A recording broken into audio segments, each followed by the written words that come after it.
Mr. President, Excellencies, I brief you for the second time this week as the situation in Gaza continues to deteriorate, placing over 2 million Palestinians in even greater peril and further endangering the lives of the remaining hostages.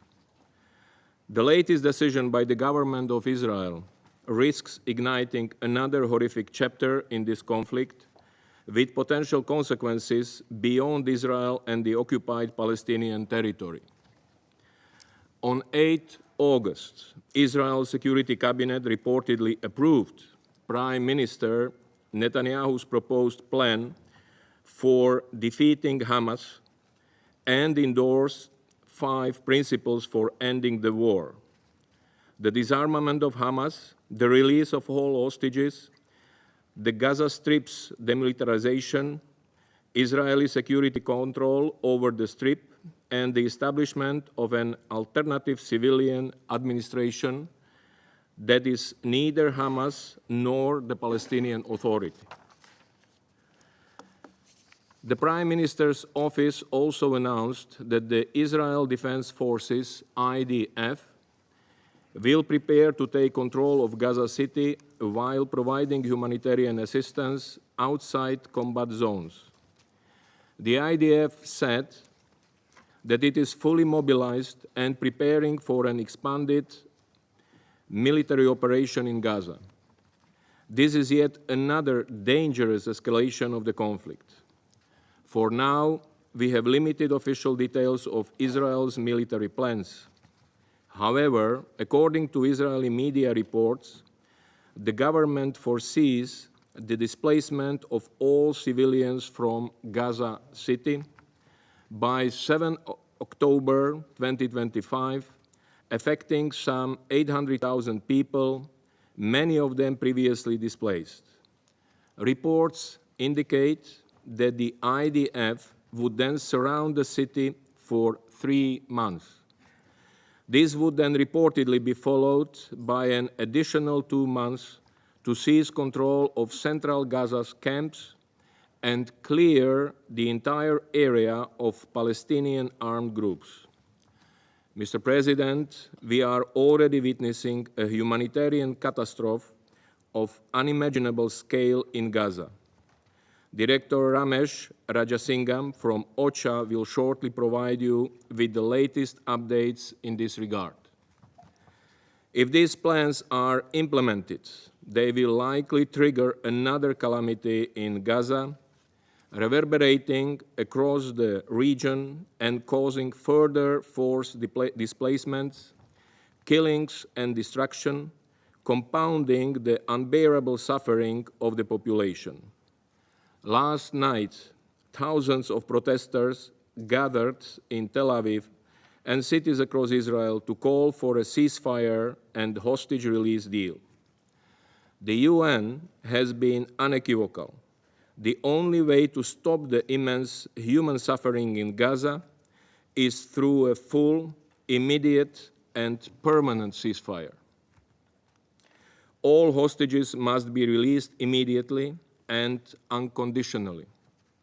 Israel must comply with its obligations under international humanitarian law, allowing rapid, safe, unimpeded, and large-scale delivery of humanitarian aid to the population.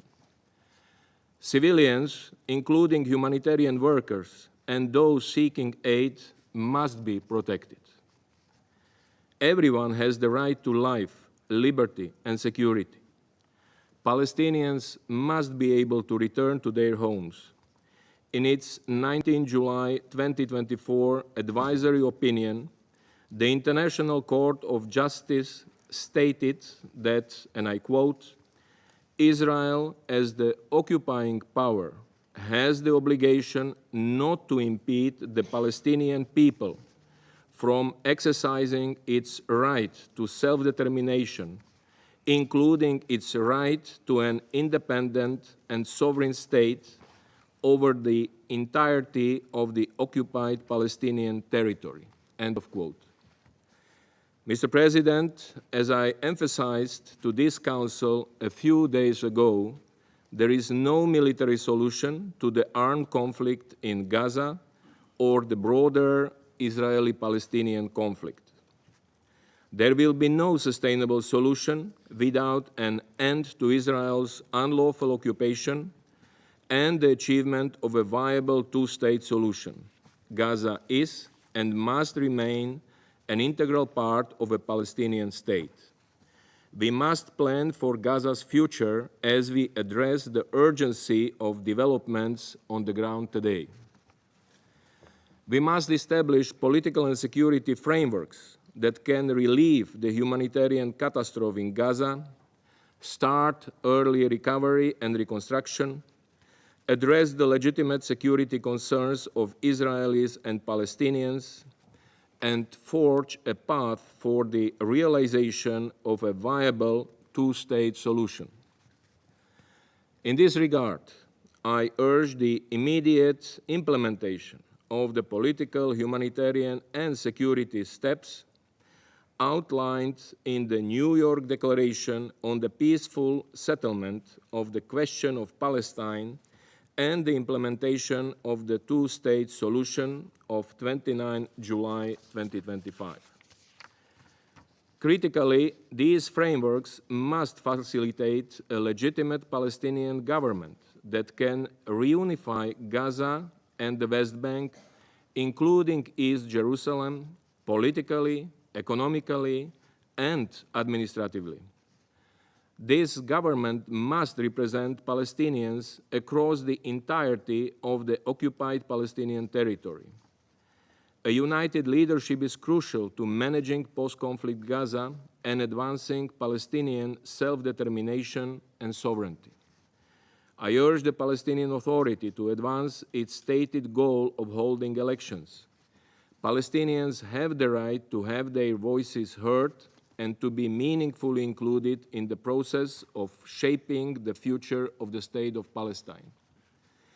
Our ultimate goal remains unchanged: Israel and a fully independent, democratic, contiguous, viable, and sovereign Palestinian state, of which Gaza is an integral part, living side by side in peace and security within secure and recognized borders on the basis of the pre-1967 lines, with Jerusalem as the capital of both states. I thank you.